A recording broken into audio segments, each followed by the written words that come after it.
Wallahualam. Siapa nak mempertahankan Islam? Kenapa hari ini orang tidak sensitif dengan Islam?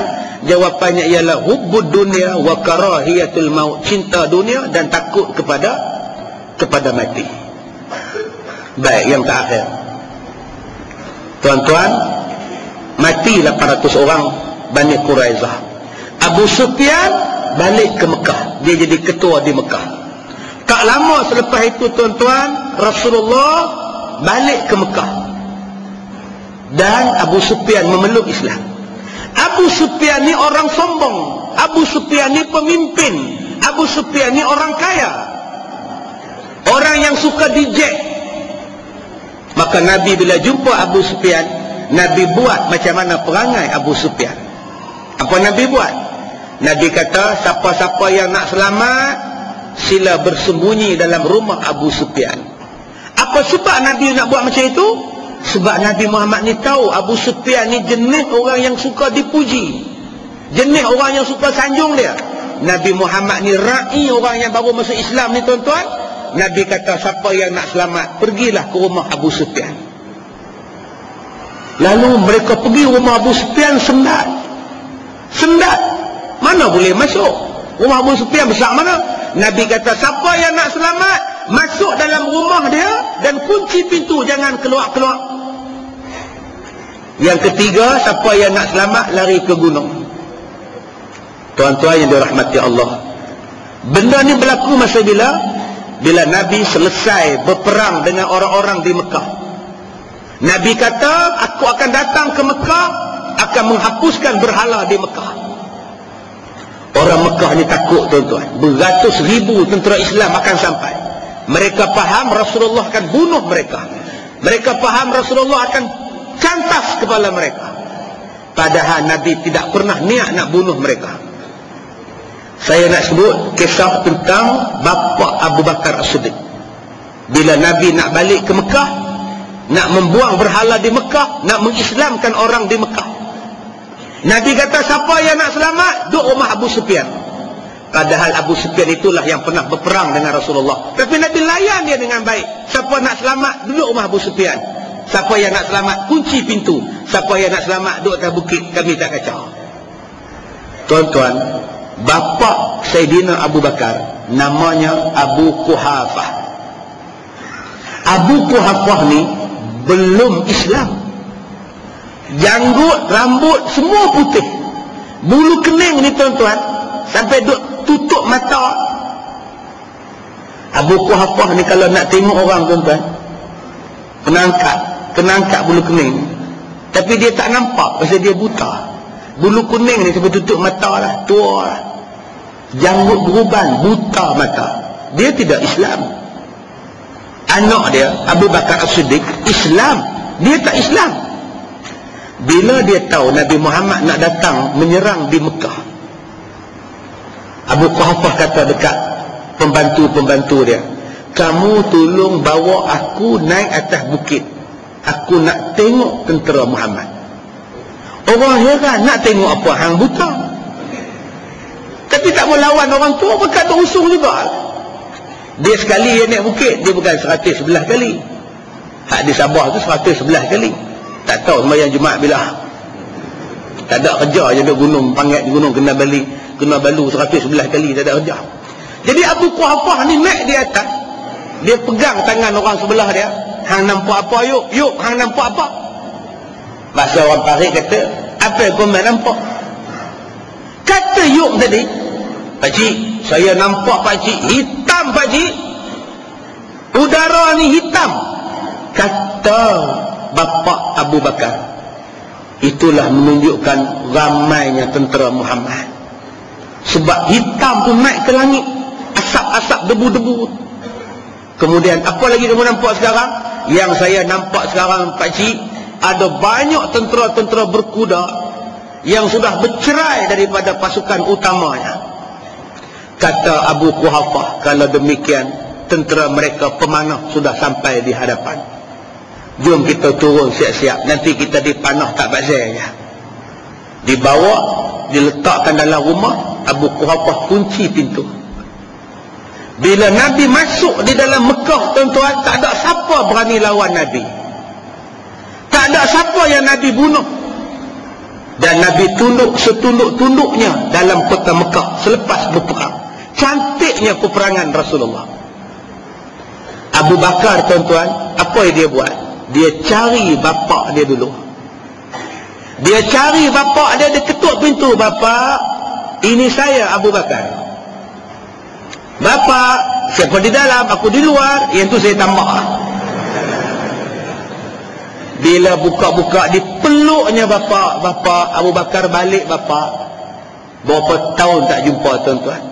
Bakar balik bapa, dipeluknya anak dia. Kamu balik juga Bakar. Ingat tak nak balik dah, kata dia. Bapa kan bapa saya, tapi kamu Islam Bakar, kata dia. Islam agama saya. Bapa tetap bapa saya. Wahai bapa yang tercinta, masuklah Islam bapa. Kami takkan apa-apakan bapa. Islam ni agama baik. Akhirnya anak dia mengislamkan bapa dia sendiri. Abu Bakar mengislamkan bapaknya Abu Quhafah. Wahai bapa, nak jumpa dak Rasulullah? Kata bapa dia nak. Dipimpinnya Abu Bakar ni, pimpin Abu Quhafah jumpa Nabi Muhammad. Kata Abu Bakar, wahai Rasulullah, bapa saya ya Rasulullah. Nabi peluk bapa dia. Padahal masa itu Nabi belum tahu yang dia Islam. Nabi tak tahu lagi. Nabi peluk dia. Wahai Abu Bakar, kenapa bawa dia jumpa aku? Hai. Nabi kata apa? Kenapa bawa dia jumpa aku? Kenapa Rasulullah? Patutnya aku yang pergi cari dia, bukan dia cari aku. Subhanallah, mulianya Rasulullah. Kenapa bawa dia jumpa aku? Kenapa ya Rasulullah? Sepatutnya aku yang pergi cari dia, bukan dia mai cari aku. Cuba tuan-tuan tengok pemimpin jenis apa Nabi Muhammad ni. Punya rendah diri, tawaduk, tuan-tuan. Walaupun dia tahu Abu Quhafah belum Islam, dia tak tahu, tapi dia tetap hormat. Kata Abu Bakar As-Siddiq, bapa saya sudah Islam ya Rasulullah. Ini dia tuan-tuan, cara pergaulan yang dibawa oleh Nabi SAW. Apa salahnya pada kita? Sebelum orang hulurkan tangan bagi salam, kita yang salam dulu. Kita hari ini menunggu orang. Nunggu orang jemput, nunggu orang panggil, nunggu orang bagi salam. Orang tak panggil, orang tak jemput, orang tak bagi, kita pun buat tak peduli. Salah, tu sombong. Nabi Muhammad marah Abu Bakar. Kenapa bawa dia? Patutnya aku yang jumpa dia. Subhanallah. Maka Nabi pun tuan-tuan masuk dalam Mekah, semayang depan Kaabah. Nabi Muhammad tunduk kepala, sahabat-sahabat tunduk kepala, tak bersorak pun. Cuma Nabi Muhammad suruh Bilal bin Rabah naik di atas Kaabah, azan, Allahu Akbar, Allahu Akbar. Khalid ibn Walid lepas semayang ambil berhala, pecahkan berhala. Itu saja yang Nabi buat. Nabi tidak melompat, Nabi tidak menjerit, Nabi tidak melambung. Menang Nabi, menang dalam keadaan tidak menyakitkan hati musuh dalam peperangan. Cuba hari ini kalau kita menang pilihan raya, agak-agak macam mana? Lambung YB tu tersangkut tak kipas. Sambuk-sambuk tinggal badan, kepala duduk kat atas. Oh sudah. Sorak ni ke tak tahu nak habaq, tuan-tuan. Bukan, itu bukan sambutan cara Rasulullah. Pilihan raya yang akan datang, tak payahlah melambung-lambung lagi. Tak payah nak berubah. Bu pendek, bu panjang, bu. Jangan. Tak payah lagi dah naik motor pram. Duduk press motor depan rumah YB tak menang. Duduk press motor depan bilik gerakan, depan markah, tak payahlah tuan-tuan. Balik rumah sembahyang elok-elok, syukur, alhamdulillah. Dah tenang. Islam ni kalau menang, tenang. Buatlah macam Nabi. Bila berperang, sekalipun tidak menyakitkan hati orang. Bila menang pula, tak menyakitkan hati orang.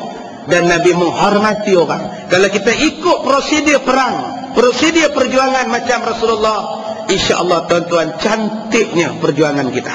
InsyaAllah tuan-tuan, kita akan sambung lagi dalam bab perang ini pada ayat yang ke-5 dan ayat yang ke-6. InsyaAllah saya maklumkan pada tuan-tuan, untuk bulan hadapan kita akan buat pada 18 hari bulan.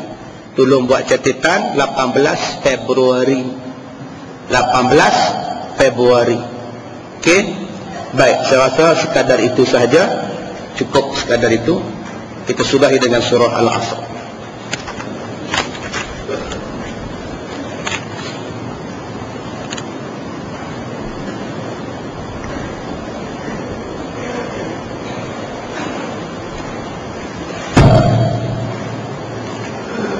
Bismillahirrahmanirrahim. Alhamdulillahi rabbil alamin, wassalatu wassalamu ala asyrafil anbiya'i wal mursalin wa ala alihi wa sahbihi ajma'in. Allahumma inna naj'aluka fi nuhuri a'da'ina wa na'udzubika min syururihim. Allahumma baddid syamlahum wa farriq jam'ahum wa syattid kalimatahum wa zalzil aqdamahum wa sallit alaihim kalban min kilabik ya qahhar jabbar ya muntaqim. Allahumma ya munzil al-kitab wa ya mujri as-sahab wa ya hazim al-ahzab ihzimhum wansurna alaihim walhamdulillahi rabbil alamin. Tuan-tuan yang dirahmati Allah, saya dah siap jamak semua semayang. Saya terus nak balik ke Ipoh. Jadi ada 2-3 orang yang nak jumpa saya minta maaf saya tak dapat jumpa. Bulan depan lah jumpa, ataupun tuan-tuan boleh terus ke Ipoh jumpa saya di sana, ataupun hari Ahad nanti saya ada di Masjid Permatang Janggus dekat Bawah Tampau.